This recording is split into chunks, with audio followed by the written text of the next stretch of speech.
Previous class में हमने आपको 4 किंगडम क्लासिफिकेशन तक बताया था। आज 5 किंगडम क्लासिफिकेशन। 5 किंगडम क्लासिफिकेशन में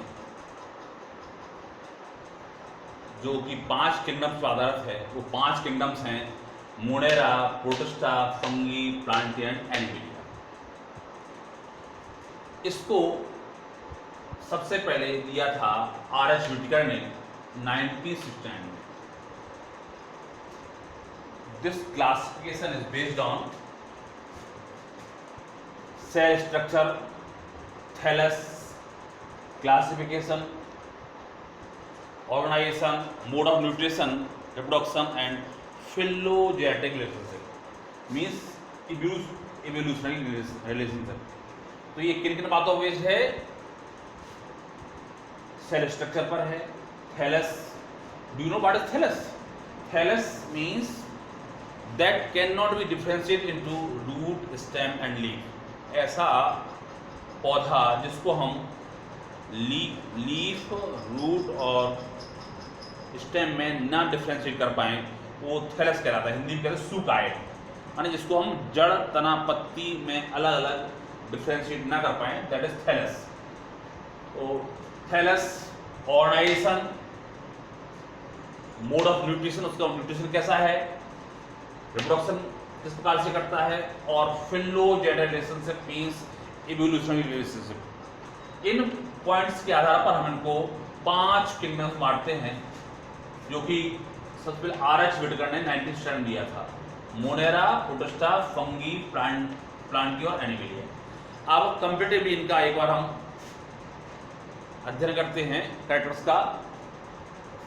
इसमें जो मोनेरा है उसमें सेल टाइप किस प्रकार की होती है? प्रोकैरियोट।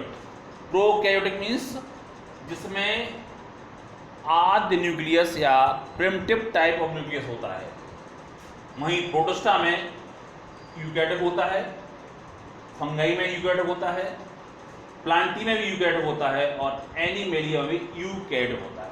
ये मैं आपको पहले बता चुका हूँ कि प्रोकैरियोटिक और यूकैरियोटिक में क्या डिफरेंस है।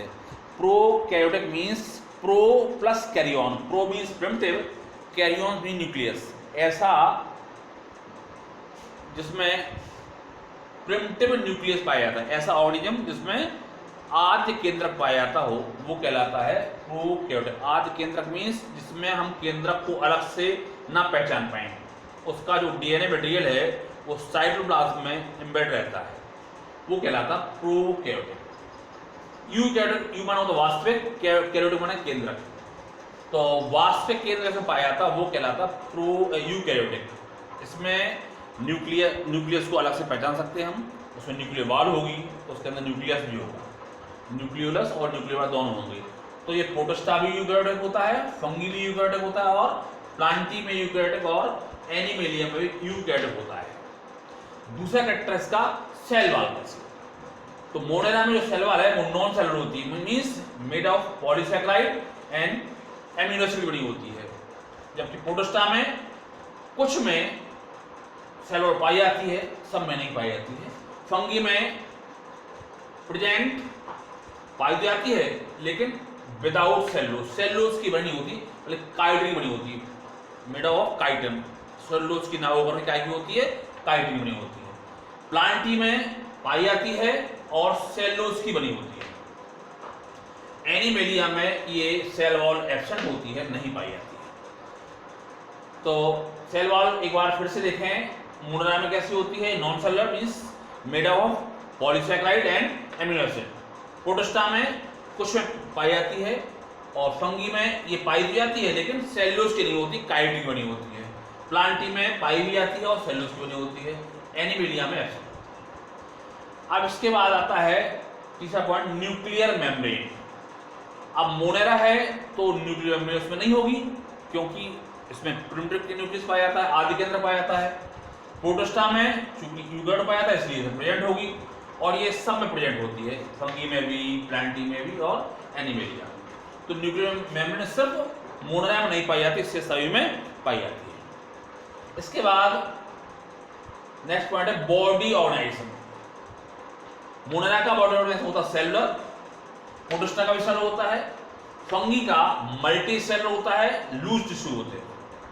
प्लांटी में टिश्यू ऑर्गन, टिश्यू होते हैं और ऑर्गन्स भी होते हैं। एनिमेलिया में टिश्यू होते हैं, ऑर्गन भी, तो ऑर्गन सिस्टम भी पाया जाता है। तो ये सेलुलर, सेलुलर, मल्टी सेलुलर, इसमें लूज टिश्यू पाए जाते हैं, इसमें टिश्यू और ऑर्गन, जैसे आपने देखा होगा जाइलम फ्लोएम वगैरह, तो ये टिश्यू पाए जाते हैं। और इसमें ऑर्गन पाया जाता है, ऑर्गन सिस्टम पाया जाता है, टिश्यू पाए जाते हैं, जैसे डाइजेस्ट सिस्टम है, सर्कुलेटरी सिस्टम है, रेस्पिरेटरी, सारे सिस्टम्स इसमें आते हैं एनिमेलिया में। अब इसका आखिरी पॉइंट है मोड ऑफ न्यूट्रिशन, माने इन सब में न्यूट्रिशन कैसा होता है। तो मोनेरा में सब प्रकार का होता है, ऑटोट्रॉपिक भी होता है, हेटरोट्रॉपिक भी होता है, सैप्रोफिटिक भी होता है और पैरासिटिक भी होता है। प्रोटिस्टा में ऑटोट्रॉपिक होता है और हेटरोट्रॉपिक होता है। फंगी में हेटरोट्रॉपिक, सैप्रोफिटिक, पैरासिटिक होता है। प्लांटी में ऑटोट्रॉपिक होता है जो फोटोसिंथेसिस द्वारा होता है। एनिमेलिया में हेटरोट्रॉपिक न्यूट्रिशन पाया जाता है जो होलोजोइक और सैप्रोफिटिक होता है। होलोजोइक मींस एनिमल लाइक और होलोफिटिक मींस प्लांट लाइक, और सैप्रोफिटिक मींस होता है मृत्यु जीवी पौधे जो करते हैं, मृत पदार्थों से जो अपना भोजन प्राप्त करते हैं, उन्हें कहते हैं सैप्रोफिटिक प्लांट्स।